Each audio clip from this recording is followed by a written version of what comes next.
this is what you need to do the job. One SS dash and a small screwdriver, Phillips head.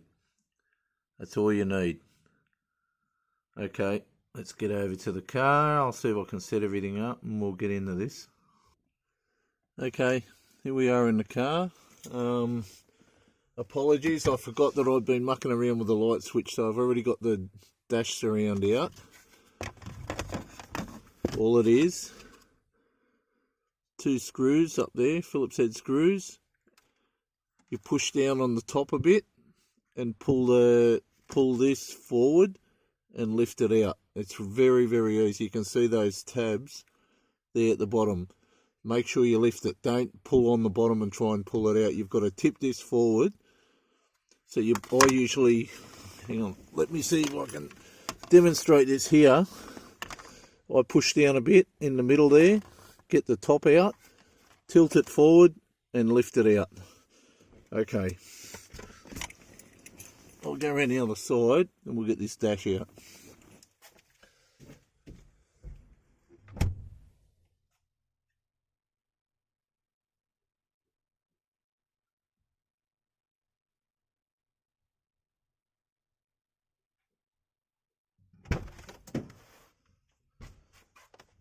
And of course I've already got a Phillips head screwdriver in here, so usually I think I've already got this down. I usually put the column all the way down.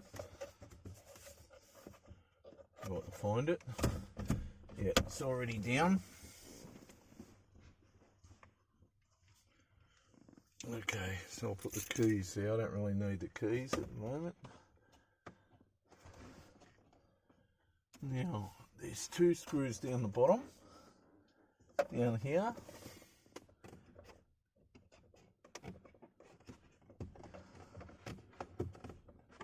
And 2 up the top.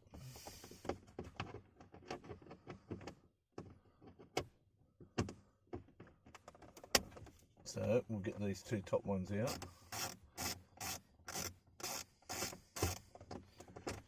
I go for the top ones first.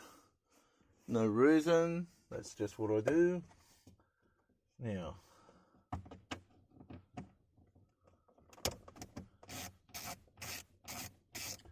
it's very easy. Like I said, most of you probably already know how to do this, but just in case. And if you ever do replace a dash, you're going to need a decent scan tool because you're going to have to program it. Because say you've got an executive, you want to put a Calais dash in it, you can do it, but you need a good scanner because it's going to have a different number of airbags in it, so you get an airbag alarm straight away, so you have to reset that, whether it be like 3 loop, 4 loop, 5 loop, and whether it's an auto or manual, you can do that on a good scan tool. This dash, this car is an early VY. This dash that I'm taking out come out of a Series 2 VY. The dash itself's only got like 80 something thousand Ks on it, but the car's got over 300. So every time I go for a reg I have dramas, so I'm going to put the original one back. Okay, so that's 4 screws out. Tilt that forward once again and you pull the dash, but there's a clip on the back which I'm afraid I'll show you later because I've got one out of a car for testing these dashes. I actually cut one out of a car at the wrecker. So I don't really want to move the camera, but there's the old dash.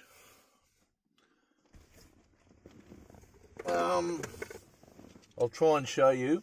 See that grey plug? I don't know if you can see, but you've got to pull this up. So it'll be down there when it's connected to the dash, and you've got to pull it up, and that'll just pull out. If you're buying dashes for your car, grey, sorry about that, see I knew I'd do that. Now I don't know what you can see and what you can't see. It's not a very good stand. Hang on, I might have to go around the other side and reset this, so I'm just going to pause it for a minute. Okay, I think we're back in action again.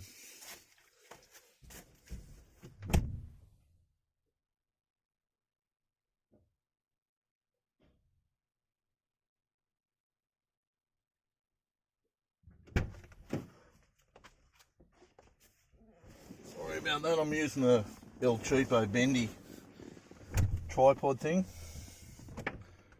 Okay, where was I now? I don't even know if this is the series 1. Yeah, as I was saying, grey plug VY, blue plug VZ. They're different.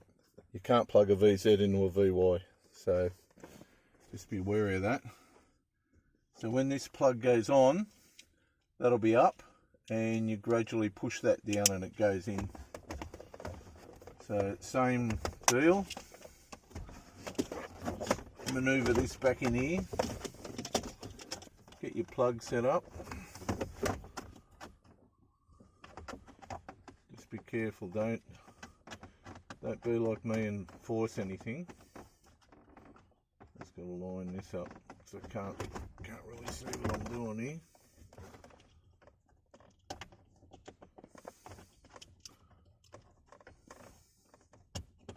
Okay, that's in.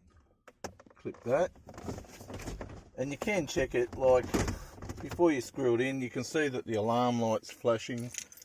I'll turn the ignition on. I really shouldn't get any alarms, but it's all fired up. Very low fuel. That low fuel is because I've got to calibrate the fuel gauge. Sorry about that. I've got to calibrate the fuel gauge. So the fuel gauge is actually gone in. It's reading wrong. That don't matter for now, he says. It probably will matter, but alright. Now we just screw it back in. And what I'm going to do, it's very hard to see here, I don't know, I hope this film comes out because it's very dark in here. I'll put a light in, but I can't see what I'm doing here, so it might be better to try and get the top ones in, I think. No.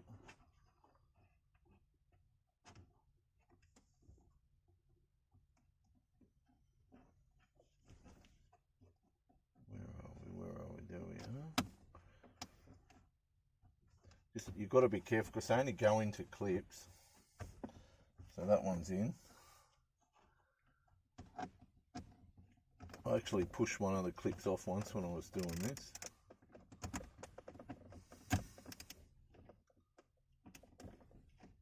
I just leave them a bit loose till I get them all in.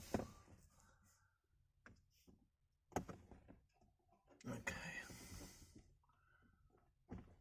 The top ones you can sort of start them off by hand. Like I said, I'm flying blind here because I can't see what I'm doing. Usually I'd be out of the car, but I'm in the garage at the moment.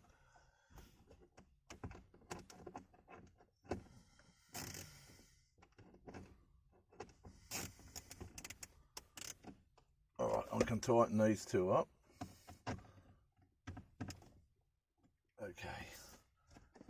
That means the bottom should be lined up, so I'll get the bottom ones in.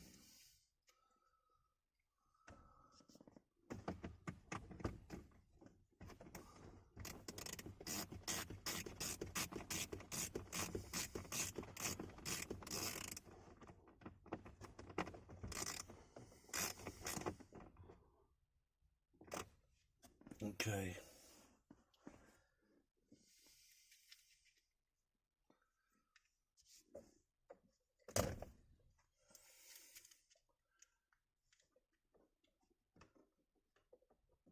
Actually, probably, if you're actually putting a new dash in, and you've got a scan tool, it's probably better to just plug your dash in and just leave it sitting there until you figure out whether you can program it or not. 'Cause it's no good putting all these screws and putting everything back in and figuring out that you can't do anything with your dash. So that's about as far as I'm going to go for now.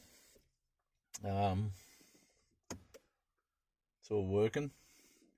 Yeah, that's about as far as I'm going to go. I've got to go out and do something now, and the servo will come back. I'll just show you. So when I turn the ignition on, I get the... Well, everything's going now. Righto. Turn the ignition on, and I'll get the low fuel alarm. You can see the gauge hasn't moved. And if you put a dash out of another car in, you'll get like SRS airbag warnings, you get all sorts of warnings. But I'll show you how to program it with my... I'm going to use the Vidant scan tool, because if you go back to my video on scan tools, it's a cheap, affordable tool, and it does nearly everything for these Commodores. I'm just going to get the plug. I've got a plug from a wrecker that I use to hook up to power to see the mileage on dashes if I get second-hand dashes. So I'm just going to show you over here in this bag that I've put away, of course. A little bag of goodies. So, okay. This plug is VZ. That's a VZ-1. I'll show you the VY one. That's VY. That up is when it's out of the dash. So you plug that in, and this will go back, but it's locked in there now. But that swings backwards, and that'll push your plug in. And all you do, if you want to make one of these, you go to the wrecker, cut it out. I've got an alligator clip on the orange wire, which is power. Black and yellow, which is earth. That will just light up the dash to show you the mileage. That's all it's for. That's all I use it for. Anyway, I shall come back a bit later and we'll do the scanning, and then we'll put it back together, which is only the dash surround anyway, so it's bugger all. Anyway, back soon. G'day, back again. Now we're going to do the scanning part. You've got to get into the scanner, go to the body control module section, go to instruments and fuel gauge calibration. I don't know, I remember there was something funny about this Vidant scanner that I'm about to use, so I'm hoping it'll do it, but we'll give it a go and I'll show you step by step what I'm doing.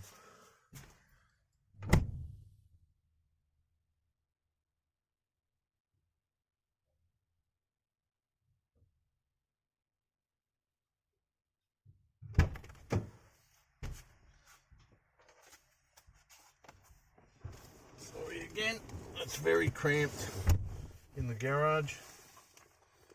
This is the Vidant scanner. I find it really good, like for value for money. This one's only for Holdens. I think you can get them for other cars, but as with all scanners, let's see, where do I put the... You've got to have the ignition on, but first we'll plug it in the OBD2 port, which is under the column. Okay. Now I'm going to go to Holden. So you have to use the arrow key and OK. Okay, now I've got to... You always turn the ignition on. I don't need the parkers on. And I'm probably going to have to turn that stereo off. So that's what I'm trying to get rid of. I'm just going to turn this stereo down because it's going to blast us in a minute. Now, with the year, this is like an 03, but I think I'm going to say that it's an 04. Because I have a Series 2 fuel pump. So, VY series, up the top there is VY. well, I don't need programming and coding. I'm just going to,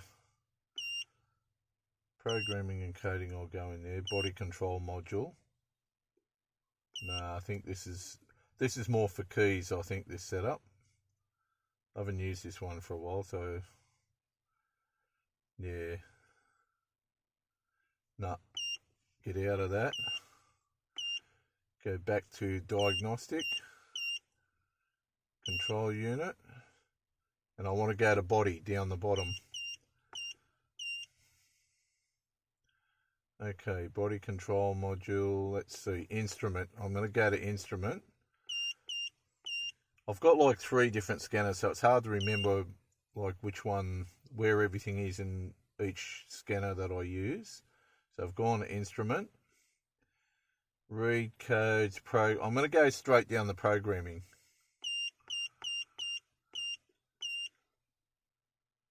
Okay, instrument calibration. I need that second one, fuel gauge calibration. So I go there, hit OK. Ignition is on. Okay, so I'm going to modify it. So I select utility.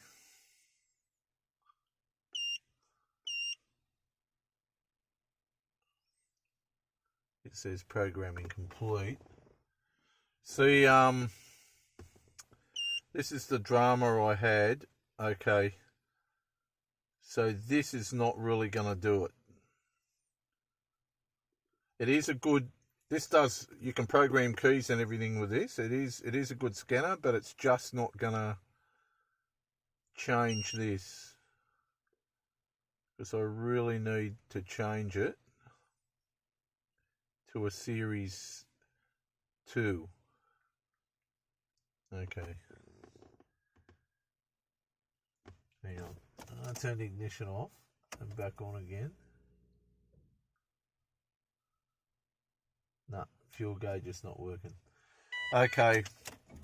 So what I'm going to have to do now, I've got a snap-on scanner, which is really good but expensive, but very good scanner.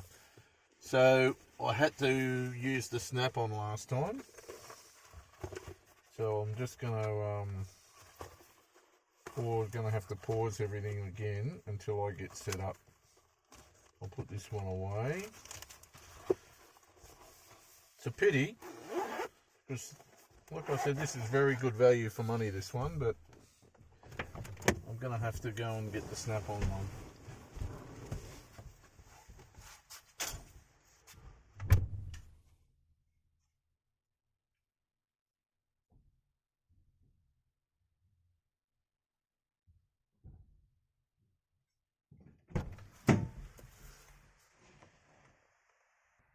Okay, back with the snap-on. Sorry, I've got to keep starting the recording and then run around to the driver's side.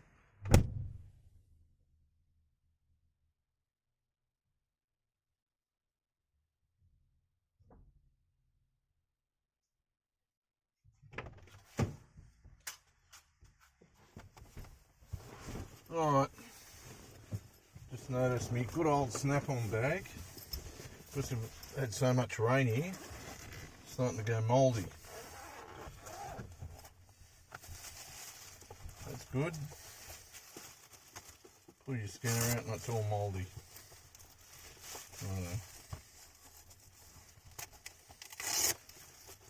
I hate working in confined areas. I don't know why I keep doing this in the garage. But it's raining outside, so not much choice. I envy people who have these massive sheds. Then again, if I had a massive shed, I'd fill it up with shit and I still wouldn't be able to move. Alright, so we plug that in. Key on, ignition on. Okay, this is the old snap-on. Okay, so scanner. Now I select Holden when I find it, which is, should be, there it is, Holden. Yes. I don't know. I hope you can see that. I'm going to go for the old 2004 model again. So yes, select that. It says Adventurer VY. Don't want that. VY2. So that's what I want. I wonder if it's got you. Actually, I'm going to go down. Yeah, utility, VY2. So I will select that. 5.7, select that. Okay. Then I'll have to do the same thing again. I'm looking for body control module. There it is. Body control module. Oh, there's instruments on this one, so I'll try that. Codes only. Clear codes, normal mode data. I don't think this is going to help me. It wouldn't be in function test either, I don't think. It's probably stupid because I did this. Oh, there it is. It is in there. That third one, fuel gauge calibration, is what I'm after. Okay. So it wants me to change it, so I'm going to go yes. Utility. And hopefully this will change it to a series 2. Test is complete. I don't want to test, I want to reprogram it. Well, there you go, it worked. So I can exit. I said I can exit. Alright, so now the fuel gauge is actually reading correctly. That's all you do. If you can even do it the other way, if for some reason you've got a VY Series 2 and you end up putting by mistake you might put a Series 1 pump in, your fuel gauge will read arse about. So it's going to say when it's empty, it's going to say it's full. When it's full, it's going to say it's empty. If you have a good enough scan tool, I've got an Autel or ATEL or however you say it. I've got one of those, and I think you can do it with that too. But you need a good scan tool to be able to do this fuel gauge calibration. I'll tell you what else you can do it with. If you've got the old Tech 2, I've got one of those, and that'll do it as well. For some reason, I don't know why. I probably did something wrong with that Vidant, because I reckon that Vidant should do it too. But you've just got to tell it that it's a Series 2 VY. See, this is a very early VY, this one. So I've turned it off. I'll turn the key back on. I shouldn't get any alarms. Well, not a fuel alarm anyway. I might get another alarm, but I shouldn't get a low fuel alarm. No, it looks like it's all good. All good. Anyway, that's pretty simple. That's how you change your dash. The differences in fuel gauges and fuel senders. Unfortunately, you do need one of these things. But yeah, it's not hard to actually pull the dash out. But if you're going to go to the wrecker and buy one, if you're even in the Red Ute, I put an SS dash in it, and you've got to change your airbag setup. So a basic one with a driver's airbag only is a 3-loop. Then you get drivers and passengers airbag, that's a 4-loop, and then you get like Calais and stuff which have 5-loop, which are the side airbags and that. So in the scan, with any decent scan tool, you'll be able to change that. Anyway, I can put this in if I want to. I'll just put it in because I want to show you how you actually take it out when you undo it. So when you put it in, you sit those bottom clips in and see how this top's sticking out. You just push that in. Hang on. I might have something there. But anyway, it just clips. It'll just go in like that. And then you put your 2 screws in the top. But when you take it out, I pull it down. Just pull it down a little bit in the middle. Pull the top out like that. and lift it out. Same when you put it in, sit the bottom in first and just push it in. Very simple. Now I'll just put the screws in, but it's no good filming that. And that's it. Anyway, like I said, most of you would have known how to do that, but maybe someone didn't. So I shall catch you in the next one. Now the camera's going to do funny things while I turn it off. Please like, share and subscribe, and I'll catch you in the next one. Bye.